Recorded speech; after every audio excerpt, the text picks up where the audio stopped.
P অধিকাৰী ইয়া আকবৰ হুছেইন তাৰপিছত ইয়া আমাৰ ইয়া দেখুৱাইছোঁ মই আমাৰ সভাপতি ভূপেন বৰুৱা আৰু গাড়ী চলাই আছে চন্দন নাথ। আমি আজিৰ দিনটো উপভোগ কৰিছোঁ। অভয়াপুৰীৰ জ্যেষ্ঠ 4গৰাকী নাগৰিকক আজি আমি সম্বৰ্ধনা জনাই তেওঁলোকৰ পৰা আশীৰ্বাদ লৈছোঁ। সাহিত্য সভাই এটা ভাল পদক্ষেপ গ্ৰহণ কৰিছে দীৰ্ঘদিনৰ পৰা, আৰু আমিও অভয়াপুৰী স্বৰ্ণ শাখা সাহিত্য সভাই ইয়াৰ ব্যতিক্ৰম হোৱা নাই।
অসম সাহিত্য সভা কেন্দ্ৰীয় কাৰ্যালয় চন্দ্ৰকান্ত সন্দিকৈ ঐতিহ্য ভৱন যোৰহাট। পহিলা অলগনি পত্ৰ পহিলা বহাগ 1429 ভাস্কৰাব্দ 15 এপ্ৰিল 2022 খ্ৰীষ্টাব্দ। অমিবেশু মাননীয় শ্ৰীযুত ৰুদ্ৰ কুমাৰ পাঠক অভয়াপুৰী। মান্য বৰেশু অসমীয়া জাতিৰ বাপতি সাহন হেঁপাহৰ ৰঙালী বিহুৰ লগতে আপোনালৈ নতুন বছৰৰ ওলগ জ্ঞাপন কৰিলোঁ। ভাষা সাহিত্য সংস্কৃতিৰ উত্তৰণ বিকাশ আৰু সমৃদ্ধিশালী কৰি তোলাৰ ক্ষেত্ৰত এগৰাকী অসমপ্ৰেমী হিচাপে আগবঢ়াই অহা সেৱা আৰু অৱদানৰ বাবে পহিলা বহাগৰ দিনটোত অসম সাহিত্য সভাৰ নিজৰ দিন উপলক্ষে আপোনাক এই অলগনি পত্ৰ প্ৰদান কৰি আমি ধন্য হ'লোঁ। আপোনাৰ সুস্বাস্থ্য আৰু দীৰ্ঘায়ু কামনা কৰিলোঁ।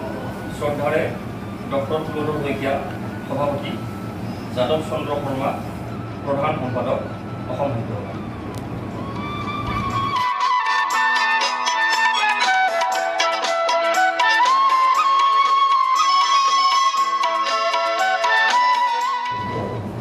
ৰুদ্ৰ কুমাৰ পাঠক ডাঙৰীয়াৰ ঘৰতে মই আছোঁ। আজি নিজৰ দিনত তেখেতক আমি ওলগ জনাইছোঁ। অভয়াপুৰী সাহিত্য সংস্কৃতিৰ ক্ষেত্ৰত তেখেতৰ যি অৰিহণা সেই অনস্বীকাৰ্য। আজি পহিলা বহাগৰ দিনা তেখেতক আমি ওলগনি জনাবলৈ পাই যথেষ্ট আনন্দিত। তেখেতৰ দীৰ্ঘায়ু কামনা কৰিছোঁ।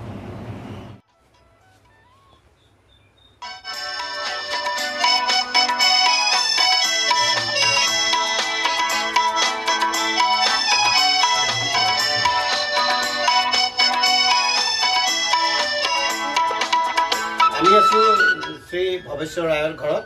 তেখেত অভয়াপুৰীৰ অভয়শ্ৰী উচ্চতৰ মাধ্যমিক বিদ্যালয়ৰ প্ৰাক্তন হেড এছিষ্টেণ্ট আছিলে। দীৰ্ঘদিন তেখেতে বিদ্যালয়খনত কৰ্মৰত আছিল। তেখেতৰ ঘৰত আমি আজি আহিছোঁ। অসম সাহিত্য সভাই আমি নিজৰ দিন আজি পালন কৰিছোঁ পহিলা বহাগ। তেখেতক আজি আমি ওলগনি পত্ৰ প্ৰদান কৰিছোঁ আৰু তেখেতৰ দীৰ্ঘায়ু কামনা কৰিছোঁ।